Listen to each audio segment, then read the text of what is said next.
You ask Tiger to solve. This deals with linear equations with one unknown. The final result is x equals 20.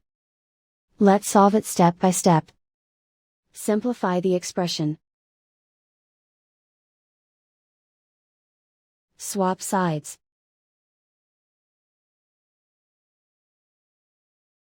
Group all constants on the right side of the equation. Subtract 44 from both sides.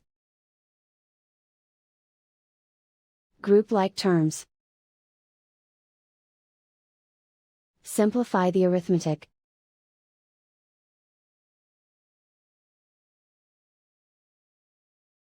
Convert the x into a positive number. Multiply both sides by -1.